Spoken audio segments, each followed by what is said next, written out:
안녕하세요. 대한변호사협회 이혼 가사 전문 변호사 정상은이라고 합니다. 제가 이혼 전문 변호사로 활동하면서 이혼 사건을 계속적으로 많이 해왔고 상담도 많이 해오고 있는데요. 이혼 상담을 받는 의뢰인 입장에서는 오랫동안 이혼을 준비하면서 차근차근 알아봐온 경우보다는 갑작스럽게 이혼의 상황을 맞닥뜨리고 이혼을 하긴 해야겠는데 어디서부터 무엇을 시작해야 되는지 이혼의 방법이나 절차에 대해서 충분한 이해가 없이 갑작스럽게 인터넷 검색을 통해서 알아본다든지 부분 정확하지 못한 설명을 통해서 잘못된 이해를 가지고 계신 경우가 많더라고요. 부부가 아닌 연인이라면 두 당사자만 헤어지면 되고 또 한 사람의 결별 통보만으로도 그 관계는 이어나갈 수가 없게 되고 이제 결별에 이르게 되죠.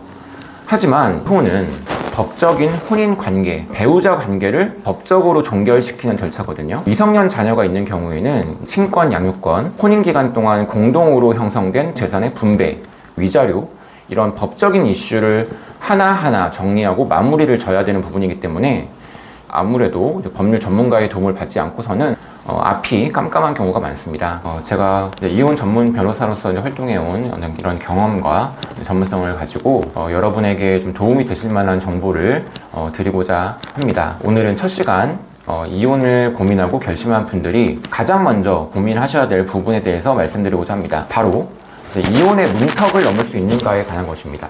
그에 따라 이혼의 방법이나 절차가 어느 정도 정해지게 되고요. 오늘 이 시간만 이 흐름만 따라오셔도 이혼 절차에 대한 그림, 내가 무엇을 바라봐야 하는지 좀 그려주실 수 있을 겁니다. 가장 첫 번째로 생각하셔야 될 부분은 나의 의사대로 이혼 자체를 할 수 있는 상황인지를 살펴보셔야 됩니다. 즉, 이혼의 내용이나 절차를 생각하고 고민하기 전에 일단 이혼의 문턱을 넘을 수 있는 상황인지를 보셔야 된다는 말씀이에요. 그에 따라 내가 취할 수 있는 이혼의 방법, 절차에 대한 선택지가 결정됩니다. 만약에 부부 당사자가 모두 이혼에 동의하는 상황이라면 특별한 이혼 사유가 없다고 하더라도 이혼 자체는 가능합니다. 이혼의 문턱은 일단 넘는다는 이야기예요. 그런데 만약 나는 이혼을 하려고 하는데 상대방이 이혼에 동의하지 않는다.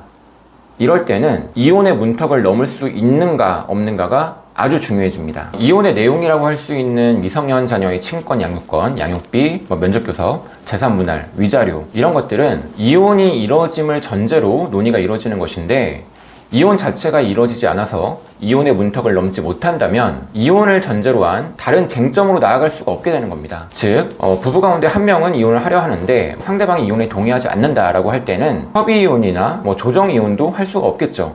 이혼 자체를 거부하고 있는 상황이기 때문에 결국 법원에 이혼 청구 소송을 제기해서 이혼 판결을 받아야만 이혼을 할 수 있게 됩니다. 이때에는 상대방이 이혼에 동의하지 않기 때문에 우리 민법이 정하고 있는 재판상 이혼 사유가 인정되어야만 법원은 이혼 판결을 내려주게 됩니다. 재판상 이혼 원인에 대해서는 민법 제840조가 정하고 있는데요. 화면에 띄워드리겠습니다. 따라서 이혼에 대한 결심을 하고 가장 먼저 생각하셔야 될 부분은 나는 이혼을 할 수 있는 상황인가? 상대방도 나와 마찬가지로 이혼에 동의하는가? 만약 동의하지 않는다면 이혼 판결을 받을 수 있을 만한 이혼 사유가 존재하는가? 이 부분을 먼저 생각하셔야 됩니다. 말씀드린 것처럼 상대방이 이혼에 동의하지 않는 경우라면 협의이혼이나 조정이혼은 어렵겠죠. 결국 소송을 통해서 재판상 이혼 사유가 있다. 실질적으로 전국적인 파탄 상황에 있다. 이런 것들을 입증해서 이혼 판결을 받는 방법밖에는 없습니다. 이혼의 방법에 대해서 말씀드리면 이혼의 방법은 크게 두 가지로 나뉩니다. 협의이혼 그리고 재판상 이혼입니다. 협의이혼은 법원의 개입 없이 두 당사자 간의 협의로 인해서 이혼 절차를 진행하는 것이고요. 재판상 이혼이란 법원의 개입, 중재를 통해서 이혼을 하게 되는 경우입니다. 물론 협의이혼도 법원의 절차 안에서 진행을 하게 됩니다. 하지만 그 내용에 대해서는 법원의 개입이 최소화되고요. 상대방이 이혼에 동의하지 않는 경우라면 이때는 이혼의 문턱을 넘을 수 있냐 자체가 문제되는 경우입니다. 이 경우에는 이혼 자체가 서로 간에 동의가 되지 않기 때문에 협의이혼이나 조정이혼도 어렵겠죠. 상대방이 이혼 자체에 동의하는 경우, 이 경우는 일단 이혼 자체의 문턱은 넘은 경우죠. 다만 이혼의 방법이나 그 내용에 대해서 이견이 있을 수 있고 정리해 가는 과정이 남는 건데요. 주로 크게 대립되는 부분은 미성년 자녀가 있는 경우에는 친권, 양육권 어떻게 할 것인가, 양육비, 면접교섭의 방법 이런 것들이 문제되는 것이고 상대방에게 유책 사유, 혼인관계의 파탄을 가져온 책임이 주로 일방 당사자에게 있는 경우에는 이제 위자료 문제, 그리고 혼인기간 동안 형성된 부부 공동 재산의 어떤 분배, 재산 분할이죠.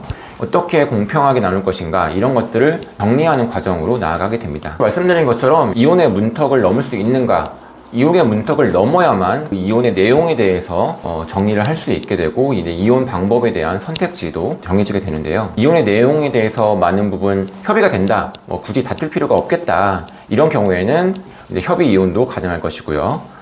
그리고 이혼의 내용에 대해서 어느 정도 이견이 있지만 법원 그리고 법률 전문가의 개입, 중재를 통해서 논의가 좁혀질 수 있겠다라고 보이는 경우에는 조정 이혼도 가능하겠고요. 그리고 이혼의 문턱을 넘었다고 하더라도 이혼의 내용, 위자료나 재산 분할, 미성년 자녀의 양육에 관한 사항 등에 관해서 당사자 간 의견이 좁혀지지 않는 경우라면 그 내용을 누군가는 정리를 해줘야겠죠. 결국 법원의 판사님이 양측의 주장과 객관적인 자료들을 토대로 적정하다고 판단되는 판결을 통해서 내리게 됩니다. 그래서 이혼을 결심하고 가장 먼저 생각하셔야 될 부분은, 나의 경우는 지금 어떤 상황에 있는가, 상대방도 나와 마찬가지로 이혼에 동의하고 있는가, 동의하지 않는다면 내가 소송을 통해서 이혼을 관철할 수 있는 이혼 사유가 존재하는가 먼저 살펴보셔야 된다는 것입니다.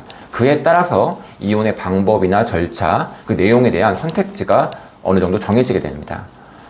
다음 시간에는 많은 분들이 궁금해하시고 오해도 많은 부분인데요. 협의이혼 절차와 조정이혼의 차이점 그리고 장단점에 대해서 설명을 드리도록 하겠습니다. 이상 이혼 전문 정상의 변호사였습니다. 구독과 좋아요, 알림 설정, 이 채널을 지속하는 소중한 힘입니다.